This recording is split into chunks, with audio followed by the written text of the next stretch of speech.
আসসালামু আলাইকুম বন্ধুরা, সবাই কেমন আছেন? আশা করি সবাই ভালো আছেন। আজকে আমাদের দেশি মুরগের একটু সমস্যা দেখলাম। প্রত্যেকটা মুরগের চোখের কাছে কি যেন হয়েছে, ফুটা ফুটা। আমরা ওইটা ফলো করি নাই, আর আমরা ভাবছিলাম যে দেশি মুরগ তো তেমন একটা রোগ হবে না, বাট যে প্রচন্ড ঠান্ডা পড়ছে, এই ঠান্ডার মধ্যে এমনিতেই রোগ জীবাণু একটু বেশি হয়। আর আজকে ওইটা ফলো করলাম, ফলো করার পরে দেখলাম যে এই অবস্থা। তাই কি করলাম, মুরগি আর মুরগির বাচ্চাকে নিয়ে চলে গেলাম আমাদের সরকারি অধিদপ্তরের কাছে। আমাদের বাড়ির কাছেই সরকারিভাবে একজন নিয়োগ থাকে অল টাইম, তাকে শুক্রবার শনিবার ছাড়া যে কোনো টাইমে পাওয়া যায়, তার কাছে নিয়ে গেলাম।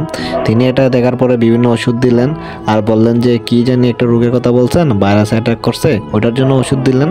এখন আপাতত ওষুধ দিব, আর উনি বলছেন যে 10 দিন পরে যদি এটা না কমে তারপর তাইনের সাথে আবার যোগাযোগ করার জন্য এখন ওষুধ দিব। আপনারা সাথেই থাকুন। এখন যে ওষুধগুলাকে গুঁড়ো করছি, ওই ওষুধগুলারে 15 ভাগ করতে হবে। 15 ভাগ করার পরে দৈনিক পানির খাওয়ার সাথে, দৈনিক বাচ্চার খাদ্যর পানির সাথে একটা করে মিশিয়ে দিতে হবে। সেম ভাবে প্রতিদিন দেওয়া লাগবে। তাই এখানে আমি কাগজ নিয়ে 15টা টুকরা বানাইতেছি। 15টা টুকরার মধ্যে ওষুধগুলো রাখবো, যাতে দৈনিক এক একটা করে ওষুধ দিতে পারি। এই তো আমার কাগজ টুকরা করা শেষ।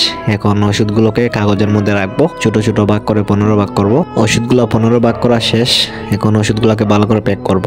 ওষুধগুলোকে ভালো করে প্যাক করা শেষ। এখন এইগুলা সাইডে রাখবো। এই যে কালো প্রোডাকশন নাকি জানি দিছে একটা ওষুধ, ওইটাকে এখন ভালো করে গুঁড়ো করব। গুঁড়ো করার পর এইগুলোর মধ্যে অল্প আকারে পানির মধ্যে মিশ্রণ করব। মিশ্রণ করে 1 লিটার পানির মধ্যে মিশ্রণ করার পরে এই মুরগের যে জায়গার মধ্যে এই কতগুলো হয়েছে, সেই জায়গার মধ্যে এই ওষুধের পানিগুলো ছিটিয়ে দিব।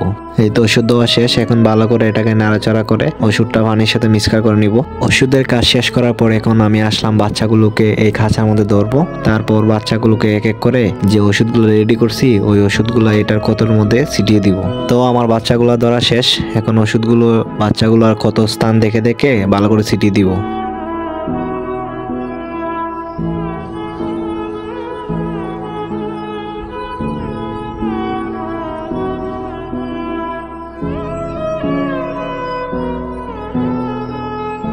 বাচ্চাগুলোর কি হয়েছে আমি একটু ভালো করে আপনাদেরকে দেখাই। এই যে দেখতে পারতেছেন, এই যে দেখেন ছোট ছোট ছিদ্রের মতো কি জানি হয়েছে।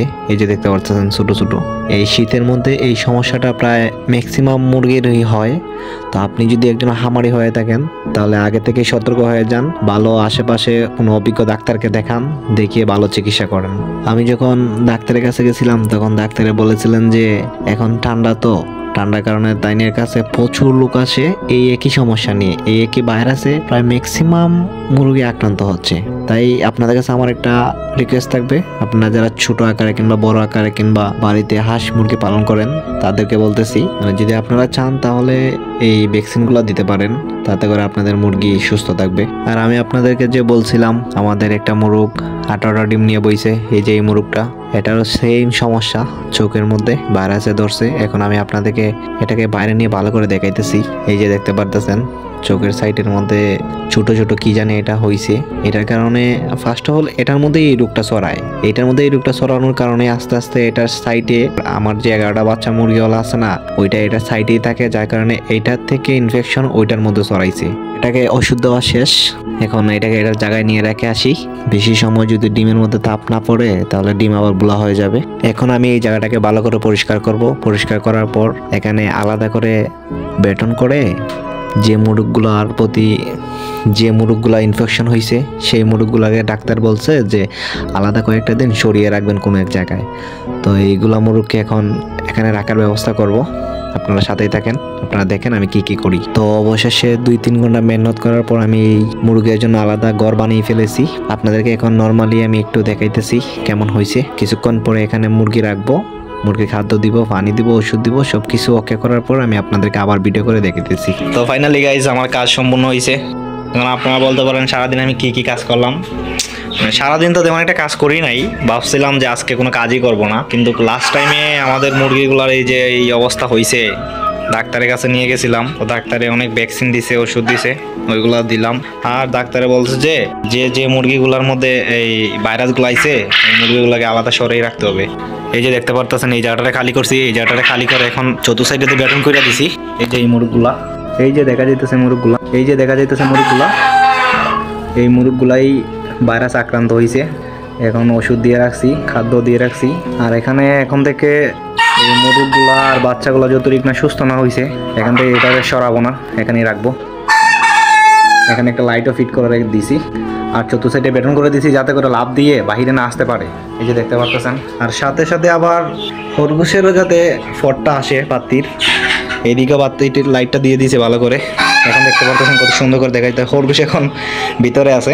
যাই হোক, এখন আর কোনো কাজ নাই, এখন শুধু মুরগিগুলারে খাদ্য দিব, পানি দিব, আর খরগোশটারে ভুসি দিব, বাস এতটুকুই কাজ।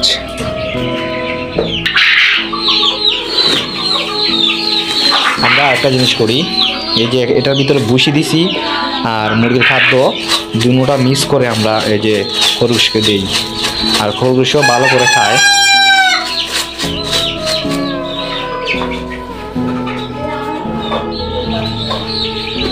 এই যে দেখতে পাচ্ছেন সরাইছে,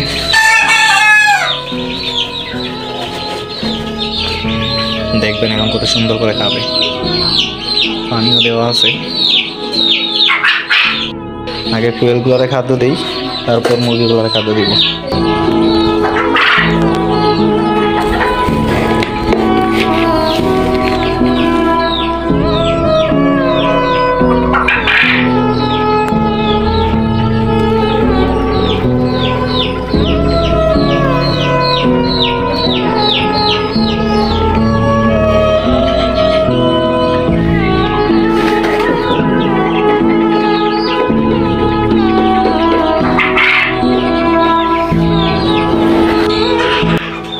এই যে দেখতে পারতেছেন আমাদের খরগোশ খাওয়ার জন্য বের হয়ে গেছে। তো সবাই আমাদের খরগোশ আর মুরগিগুলোর জন্য দোয়া করবেন। মুরগিগুলোর অবস্থাটা দেখতেই পারতেছেন, ভাইরাসে কীরকমভাবে আক্রমণ করছে। সবার কাছে মুরগির পক্ষ থেকে আমি আপনাদের কাছে দোয়া প্রার্থী।